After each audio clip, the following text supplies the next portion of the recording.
Hey everyone, I'm Denny's. Welcome back to the channel. So glad you found your way here today, seriously. If you're new here, hello and big welcome. If you're returning, thank you. Your support means a lot to me. Quick question to kick us off. Remember the very first time you saw money land in your own hands or bank account? That tiny rush? For me personally, that moment felt like someone had handed me a tiny key and said, go do something with it. It felt weirdly powerful.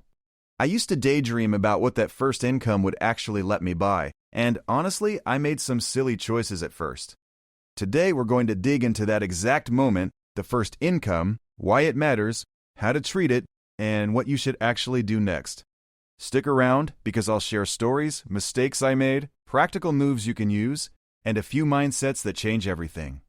So, here's the roadmap for this episode. First, we'll talk about the feeling of earning your first income and why it matters. Then, practical first steps. After that, I'll walk through common traps people fall into, real small wins you can take right away, and a few smart ways to celebrate without derailing your future. Finally, I'll share some quick money behaviors that will compound over time, and a simple checklist you can use the moment that first income hits your account. All right, let's jump into the first half and talk about the feeling and the early choices that follow any first income moment. First off, that first payment is mostly emotional, not financial. And that matters a lot for how you act in the days after. I remember my first paycheck from a summer job. It was small, honestly underwhelming after taxes, but I treated it like a trophy. For me personally, I went out and bought something flashy, a new pair of shoes I didn't need, and it felt great for a week.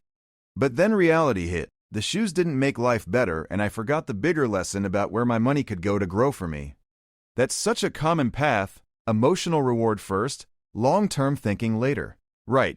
So what should your mindset be when you get that first income? Simple: curiosity before celebration, and a tiny plan before splurging. Ask yourself, what one good habit can I start today with this money? That question is small, but it guides every later choice. Now, quick real-world example.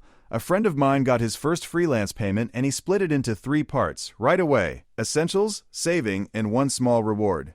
He treated that split like a ritual. He didn't overthink the numbers. He built the habit so the next payment followed the same rule and it stuck. I actually had this experience too. I decided to automatically move 20% to savings the day I got paid, even if it was only a few bucks. At first it felt almost silly moving a small amount, but months later, that tiny habit meant I had an emergency cushion and more confidence.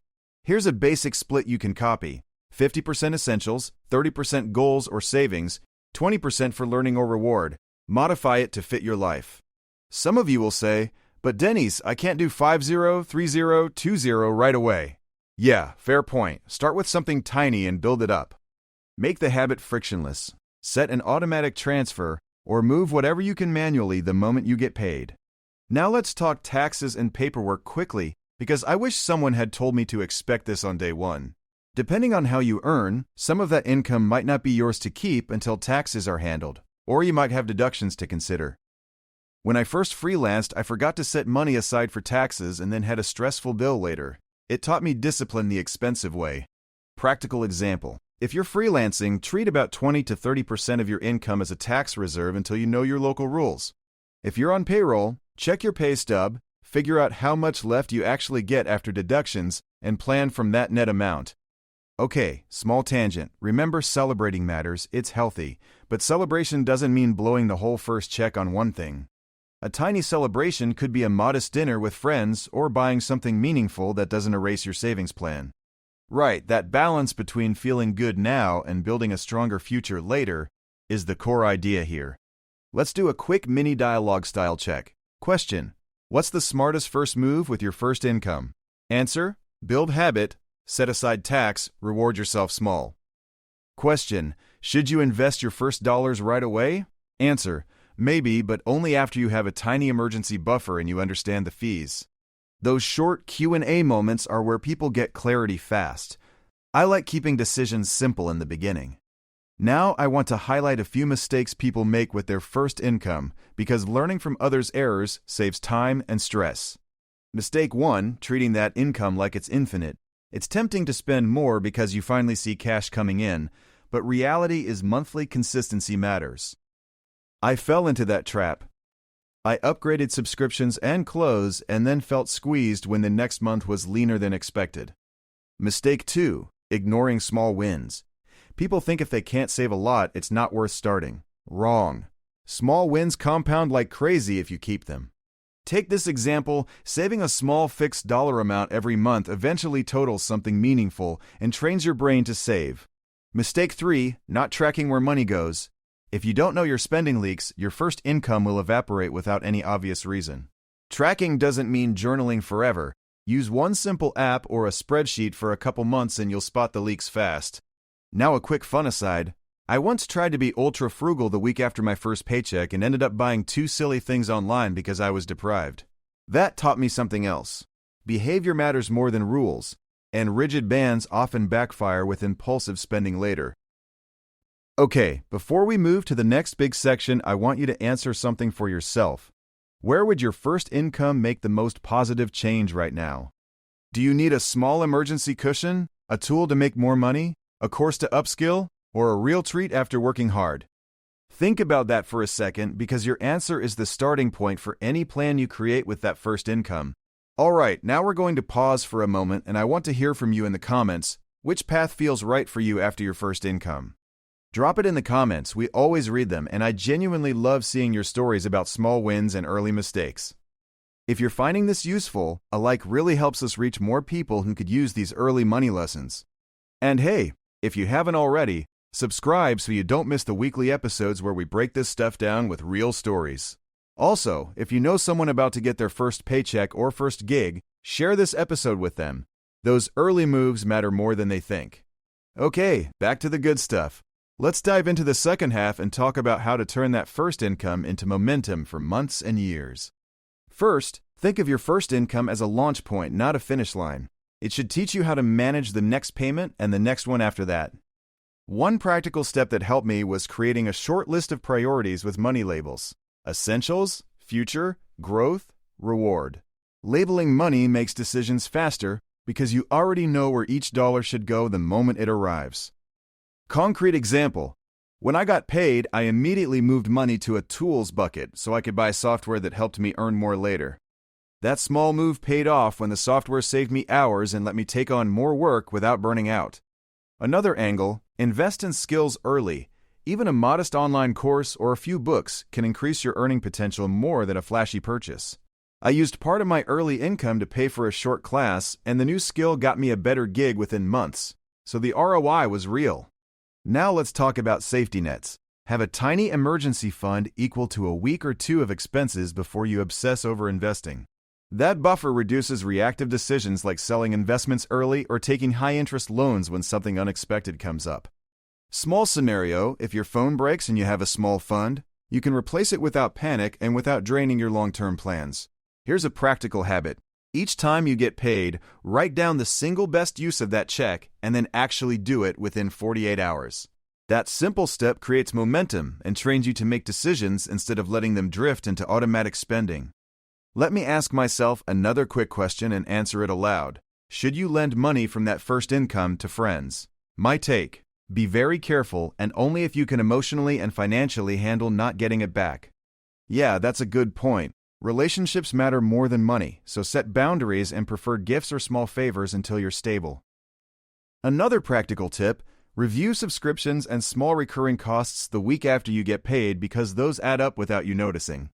I canceled one unused subscription that had been draining my balance and suddenly had extra money for a monthly savings goal. If you want a tiny experiment, try allocating 10% of your first month's income to something that helps you make more money next month. That could be a toolbox, training, a better internet plan, or even a networking coffee with someone who can open doors. Now let's look at small wins that compound.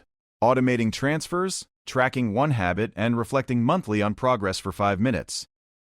Honestly, 5 minutes a month to move money and reflect beats heroic spreadsheets and panic decisions every payday. Real talk, some of you will resist automations because you want control. I get it, but control without structure often leads to chaos. So start with a manual transfer you do immediately, then when you feel comfortable, automate it and call it your future self-deposit. Here's a simple checklist for the day your first income arrives. Check net amount, set aside tax, transfer to savings, pay an essential bill, and treat yourself small. Use that checklist as a ritual, and rituals make habits almost effortless over time because you reduce decision fatigue. Let's talk about social pressure for a second. When friends celebrate by spending, it's easy to follow. You don't have to match their moves to enjoy your life. One fun approach is to invite friends into your mindset. Celebrate together with a low-cost plan that still feels special. Okay, quick, honest moment. I used to feel guilty saving a big chunk early because my friends were living fast, but guilt is a poor advisor. Instead of guilt, I switched to pride in tiny wins, and that felt better and delivered better results long-term. Now, a deeper angle. Money habits are identity habits. If you see yourself as someone who saves and invests, you'll make choices that match that self-image. So a small ritual after your first paycheck, moving a bit to savings, helps you build that identity slowly and reliably. Let me give you one more example. Create a Future You folder where you jot down one idea each month on how to use money to improve your life. Those notes might seem small, but a year later they become a roadmap for smart spending, investing, or career moves. All right, we're close to wrapping up, so let's recap the key takeaways from everything we covered in a tight, usable list. First takeaway, treat that first income as a learning moment, not a green light to spend wildly. Your emotions will be loud, plan quietly. Second takeaway, start a simple split or ritual immediately. Even a small move to savings or tax reserve changes your trajectory. Third takeaway, avoid common traps like pretending the income is infinite, ignoring tracking, or letting fear rule your choices. Fourth takeaway, invest in skills or tools that increase your earning ability before buying big rewards, and keep a small emergency buffer. Fifth takeaway, build identity habits with tiny rituals and reflect monthly. Momentum compounds quietly when you're consistent. If this episode gave you even one useful idea, smash that like. It seriously helps us out, and if you haven't subscribed yet, come join the family. Tell me in the comments, what did you do with your first income, or what will you do when it arrives? I love reading those stories. Thanks for spending this time with me. Take one small step today based on what you heard and see how that changes the next month for you. Goodbye for now. Keep building one small habit at a time, and I'll see you in the next episode where we tackle side hustles that actually pay off.